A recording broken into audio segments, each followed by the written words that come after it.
श्री गुरु महिमाल एक शरण, श्री गुरु महिमाल एक शरण, श्री गुरु महिमाल एक शरण। महिमा वास्तु सेवा यूट्यूब चैनल तरफर आपण मानकु स्वागत जनाई पूज्य क्षेत्रवासी बाबांक रचित ओ ब्रह्मलीन विश्वनाथ बाबांकर सत्य महिमा धर्म प्रतिपादक स्त्री मानकर धर्म ओ तांकर नीति कौन ओ किपरि सेमाने रहिबा उचित एही भिडियोटी को सबु धर्मर माँ माने निश्चय देखंतु ओ पालन करने को चेष्टा करंतु। प्रथमे प्रथमे आपण समालोचित हो पारंती आपण ए प्रकृत नियम रे रहिले बहु व्यक्ति आपण को समालोचित करिवे, किंतु यह प्रत्येक माँ मानक निमंते बहु उपादेय पुस्तक। यही वीडियो देखिबा पूर्वरु आपण मानकु अनुरोध जेउ माने प्रथम करी आसीछंती प्रथमे गोटिए सब्सक्राइब करी पाखरे आसुथिबा बेल आइकन को दबाई दियंतु, जहा द्वारा कि आमर जेउ समय रे वीडियो अपलोड हेबो सर्वप्रथमे आपणक पाखरे पहुँची पारिबो। प्रत्येक बापा मानंकु मोर अनुरोध आपण क्षणस्थायी धन पछरे गोड़ांतु नाही। धर्म जन्म जन्मांतर साथी, धन किंतु क्षणस्थायी। जेते धन आपण अर्जन करंतु गला बेले सांगरे गोटे फुटा कौड़ीटे भी नहीं पारिबे नाही। स्वामी स्त्री जदि अधर्म मार्गरे स्वामी जदि अधर्म मार्गरे गति करे स्त्री ताकू धर्म मार्ग को फेराई आनिबा को चेष्टा करिवो, आउ स्त्री जदि अधर्म मार्गरे गति करे स्वामी ताकू धर्म मार्ग को फेराई आनिबो। एणु स्वामी को स्त्रीर भर्ता मध्य कहा जाए। प्रत्येक नारी मानकर भर्तृ शुश्रूषा यहा बिना अन्य तीर्थ यात्रा कले महा पाप हुए। यही विषय रे बाबा महोदय विभिन्न शास्त्र मानकरू उद्धार करी सत्य महिमा धर्म इतिहास प्रतिपाद करे स्त्री मानकर धर्म विषय रे कहिसंती। एबे आरंभ करिबा पूर्वरु आपण मानकु मु अनुरोध करूछि जेउ माने प्रथम करी आमर यही चैनल को आसुचंती सेमाने गोटिए सब्सक्राइब करी पाखरे आसुथिबा बेल आइकन को दबाई दियंतु, जहा द्वारा कि आमर जेउ समय रे वीडियो अपलोड हेबो सर्वप्रथमे आपणक पाखरे पहुँची पारिबो। एबे आसंतु आरंभ करिबा। ब्रह्मलीन विश्वनाथ बाबा सत्य महिमा धर्म प्रतिपादकर षष्ठ उल्लास रे वर्णना करिसंती जे नारी मानक पक्षे भर्तृ शुश्रूषा बिना तीर्थयात्रार नियम नाही, उपवास आदि क्रियार विधान नाही, व्रतानुष्ठानर मध्य विधान नाही। रमणी मानक पक्षे स्वामी ही तीर्थ, स्वामी ही तपस्या, स्वामी ही दान, स्वामी ही व्रत और स्वामी ही गुरु।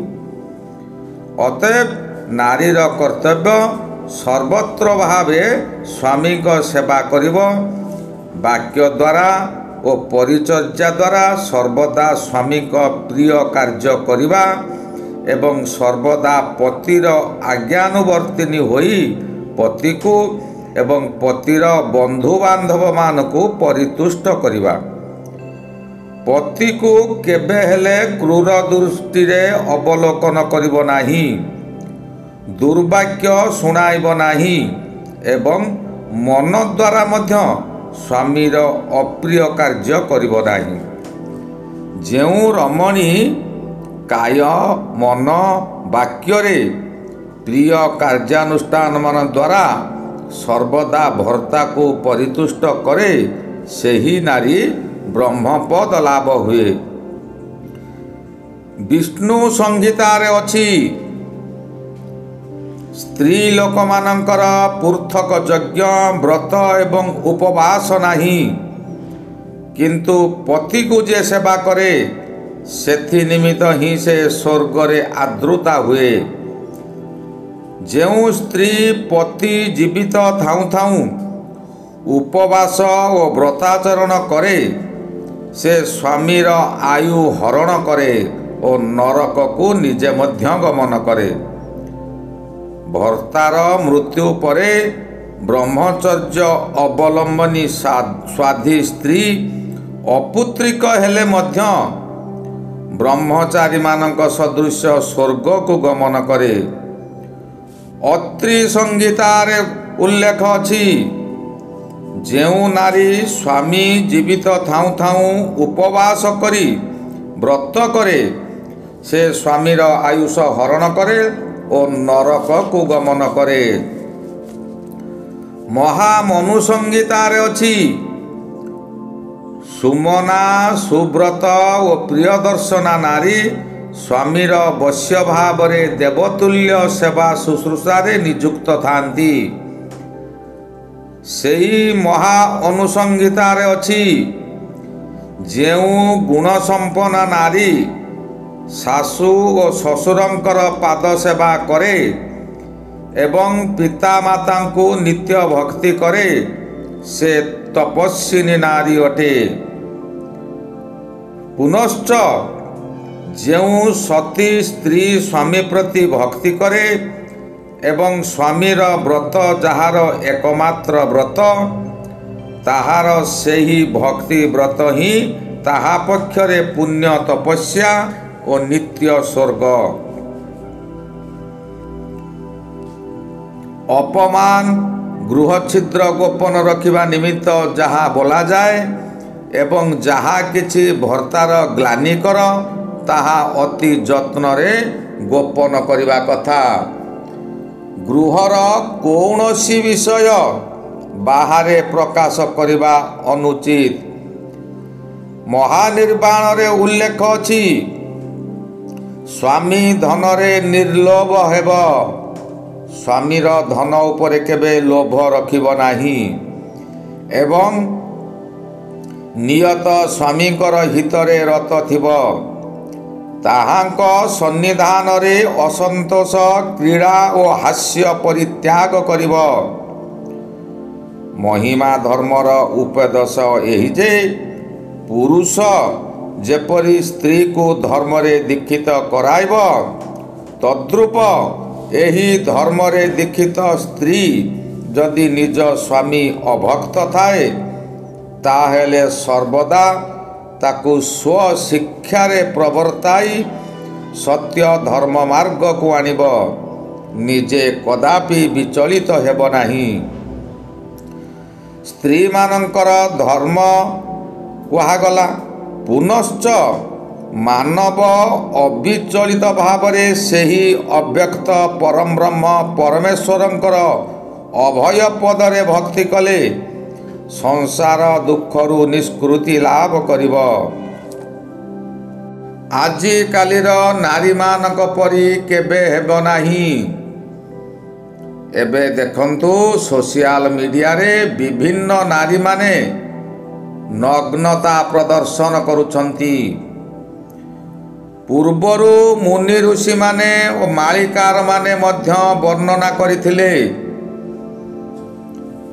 ଅଲେଖ ଧର୍ମର ବରିଷ୍ଠ ସାଧୁ ଅଲେଖ ଦାସ ମଧ୍ୟ ତାଙ୍କ ଶାଣିତ ତରବାରୀରେ ଏହା ବହୁ ବର୍ଷ ପୂର୍ବରୁ ଉଲ୍ଲେଖ କରିଛନ୍ତି ଯେ ନାରୀମାନେ ଉଦଣ୍ଡି ହୋଇ ରାଜରାସ୍ତାରେ ବୁଲିବେ, ନିଜ ବେଶଭୂଷାକୁ ପରିବର୍ତ୍ତନ କରିଦେବେ, ପୁଅ ପିଲାଙ୍କ ପରି ବେଶ ପୋଷାକ ପିନ୍ଧିବେ, ମଥାରେ ଚୁଟି ରଖିବେ ନାହିଁ। ଉଦଣ୍ଡି ଚଣ୍ଡୀ ଚାମୁଣ୍ଡା ପରି ରାସ୍ତାଘାଟରେ ଘୁରି ବୁଲିବେ ଓ ନଗ୍ନ ଶରୀର ଦେଖାଇ ଯୁବକମାନଙ୍କୁ ଅବାଟକୁ ଟାଣି ନେବେ। ଏଇଠାରେ ଯୁବକମାନଙ୍କୁ ମୋର ପଦେ କହିବାର ଅଛି। ପୂର୍ବରୁ ଦେବତାମାନଙ୍କର ଶିବଗଣ ଚଣ୍ଡୀ ଚାମୁଣ୍ଡାକୁ ଆଦେଶ କରିଥିଲେ ଯେ ମନୁଷ୍ୟ ସମାଜ ଯେଉଁ ସମୟରେ ଶ୍ମଶାନ ଆଉ ରଖିବ ନାହିଁ, ଶ୍ମଶାନରେ ମନୁଷ୍ୟ ଆଉ ପୋତା ଯିବେ ନାହିଁ କି ଫିଙ୍ଗା ଯିବେ ନାହିଁ କି ପୋଡ଼ା ଯିବେ ନାହିଁ। ଗୋଟିଏ ନିର୍ଦ୍ଦିଷ୍ଟ ଜୁଇରେ ସମସ୍ତଙ୍କର ଶବ ଜଳାଯିବ। ସେ ସମୟରେ ତମମାନଙ୍କୁ ଖାଦ୍ୟ ମିଳିବ ନାହିଁ। ଯୋଗିନୀମାନେ ଅନୁରୋଧ କରିଥିଲେ, ତେବେ ଆମେ କେଉଁଠାରେ ରହିବୁ? ଆମର ବାସସ୍ଥାନ କେଉଁଠି ହେବ? ସେହି ସମୟରେ ଦେବମଣ୍ଡଳୀ ତାଙ୍କୁ କହିଥିଲେ, ମନୁଷ୍ୟ ଯେଉଁ ଘର କରିବେ ସେହି ଘର ହିଁ ତମର ହେବ ବାସସ୍ଥାନ। ସେହି ବାସସ୍ଥାନରେ ତମେମାନେ ନିର୍ଭୟରେ ରହିବ। ତମମାନଙ୍କର ଅନ୍ଧାରୁଆ ସ୍ଥାନ ଦରକାର। ଅନ୍ଧାରୁଆ ସ୍ଥାନମାନଙ୍କରେ ତମର ରହିବା ଉଚିତ। ଆଜିକାଲି ଦେଖନ୍ତୁ, ପ୍ରତ୍ୟେକ ଘର ତାଙ୍କର ମୁଖ୍ୟ ଦରଜା ସବୁବେଳେ ବନ୍ଦ ଥିବ। ସ୍ୱାମୀଟିଏ ସ୍ତ୍ରୀଟିଏ ଦୁଇ ଜଣ ଚାକିରିକି ଗଲେ, ପିଲାମାନଙ୍କୁ ସ୍କୁଲକୁ ପଠାଇଦେଲେ। ଯଦି ପିଲା ବଡ଼ ହୋଇଯାଇଛନ୍ତି ତେବେ ହଷ୍ଟେଲରେ ସେ ରହିଲେ। ଘରେ ତାଲା ପକାଇଲେ, ତାଙ୍କର ଡ୍ୟୁଟିରେ ସେ ଗଲେ। ଯେଉଁ ଘର ସର୍ବଦା ଦାଣ୍ଡ ଦରଜା ବା ମୁଖ୍ୟ ଦରଜା ବନ୍ଦ ରହିବ, ତାହା ହେବ ତମମାନଙ୍କର ବିଳ। ଏଇଠାରେ ମୁଁ କହି ରଖୁଛି ଆଉ ଗୋଟିଏ କଥା। ଶ୍ମଶାନରେ ଯୋଗିନୀ କିଏ? କେଉଁ ଯୋଗିନୀମାନେ ଶ୍ମଶାନରେ ରହିଥାନ୍ତି, ଯାହାକି ବର୍ତ୍ତମାନ ଆଉ ସେମାନଙ୍କର ଦର୍ଶନ ନାହିଁ କି ତାଙ୍କୁ କେହି ଦେଖିବାକୁ ମଧ୍ୟ ପାଉନାହାନ୍ତି।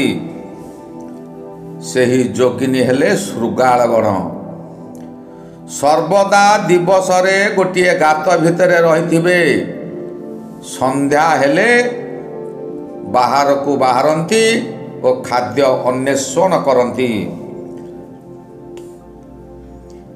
ଅନ୍ଧକାର ତାଙ୍କର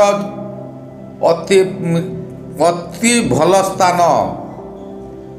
ଏଣୁ ଯେଉଁ ଘର ସର୍ବଦା ଦାଣ୍ଡ ଦରଜା ବନ୍ଦ ଥିବ, ତାହା ଏକ ଶୃଗାଳ ବିଳ ସଦୃଶ୍ୟ ବା ଶୃଗାଳ ଗାତ ସଦୃଶ୍ୟ। ସେହି ଗାତରେ ସେହି ଯୋଗିନୀମାନେ କନ୍ୟା ରୂପରେ ସେହି ଗାତରେ ରହିଥିବେ।